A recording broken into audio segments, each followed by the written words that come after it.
What's really good brewers? This is the Good Brew channel, broadcasting from Jaja Warringland in Victoria, Australia, planet Earth. I'm your host, Hugo. Welcome to the vlog. Here on the Good Brew channel, we're interested in traditional ways of farming and producing food, but we've also got our eyes firmly fixed on the future. And given that, between the plethora of beloved celebrities dying off, some, let's say, interesting political decisions, terrifying climate milestones just smashed through, 2016 has been quite a trying year, enough to make you lose all hope for the future. So much so that some have taken to calling for the entire year to be completely removed from the historical record. And you may agree with that sentiment.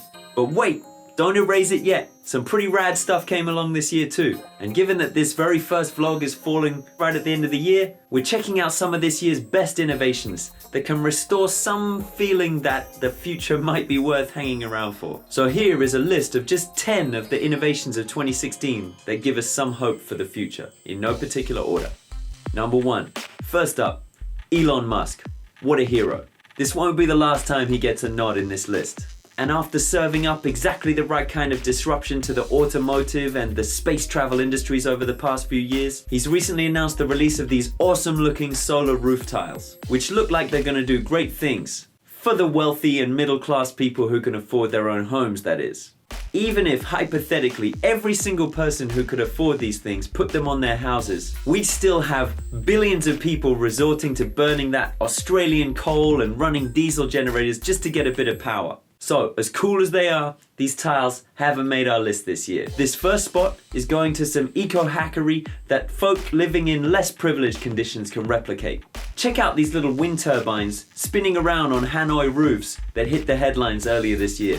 Awesome, cheap, recycled material stuff that provides much needed light when it gets dark and savings on energy bills to these Vietnamese families who have them installed. And Elon Musk, good luck in the Trump administration, buddy. Elon, welcome to my administration. It's gonna be the greatest, really the greatest presidency of all time. Yes, Donald. That's President the Donald to you, Elon.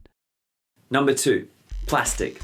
Guys, it's no secret. Humanity's gone a bit nuts with this invention in the last 110 years. We use it in virtually everything, but producing it uses precious fossil fuels, not to mention other resources. And we treat the end product like, well, garbage. Just chucking it away after a single use, seemingly convinced that a logical strategy for cleaning it up is just piling it into landfill or feeding it to sea creatures. And this is the kind of thinking that our descendants, with their ubiquitous 3D printers and landfill mining conglomerates, are going to be shaking their antennas about for generations to come.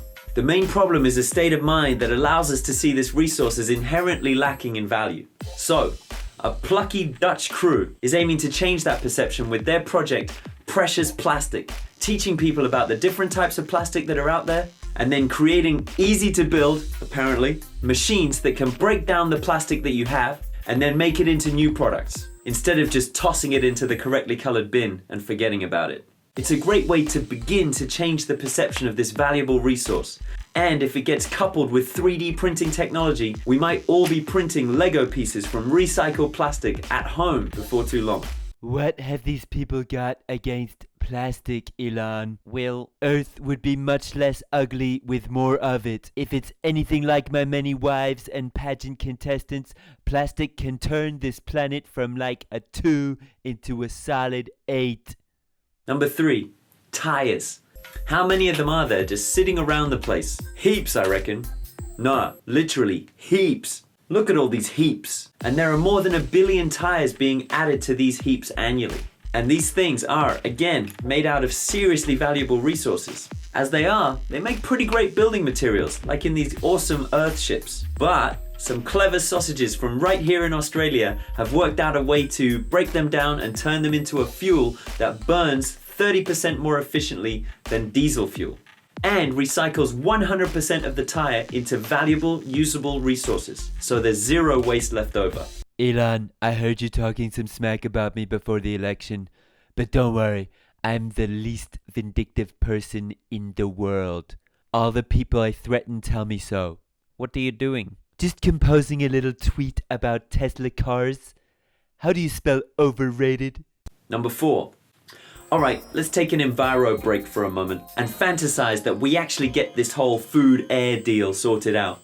At that point, the Galactic Council may well decide to remove our quarantine and let us travel to other planets. If so, we may want to be able to also leave those planets, or at least have the option to do so without having to grow potatoes. So the second mention of your boy Elon is here. His SpaceX company recently managed to land a rocket on a ship. Is it called landing if it's on the sea? They managed to see a rocket. No, that doesn't work. Anyway, the rocket came down on a ship. It's a rocket on a ship, a rocket ship, a rocket on a rocket ship. Whatever. File it under seriously impressive. Nice rocket, Elon. Could you maybe build me one so that I can get from Trump Tower to my place of work during my presidency? Well, maybe a Hyperloop trek to the White House could actually work. Who said anything about the White House? I need to get to the Kremlin. Number 5.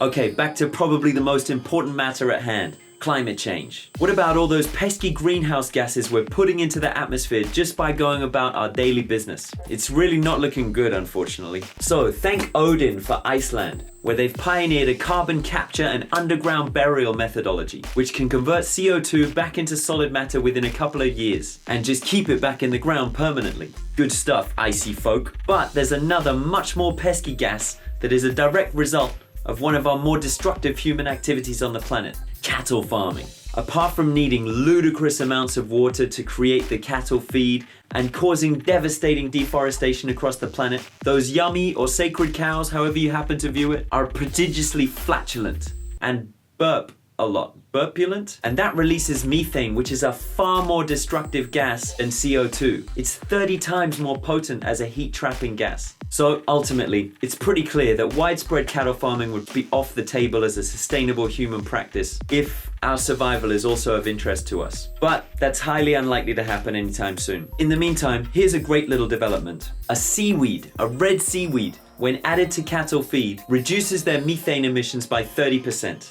So, 30% less dangerous cow farts. And we're halfway through the list, so you're likely feeling precisely 50% more hopeful for the future by now. Part 2's coming soon. If you're keen for that, click like and leave a comment below. Mr. President, we really need you to attend your intelligence briefings. I went to one, but it was all a lie. The intelligence was wrong? Probably, but mainly they promised it would be a briefing, and it lasted 15 minutes. Does that sound brief to you, Elon?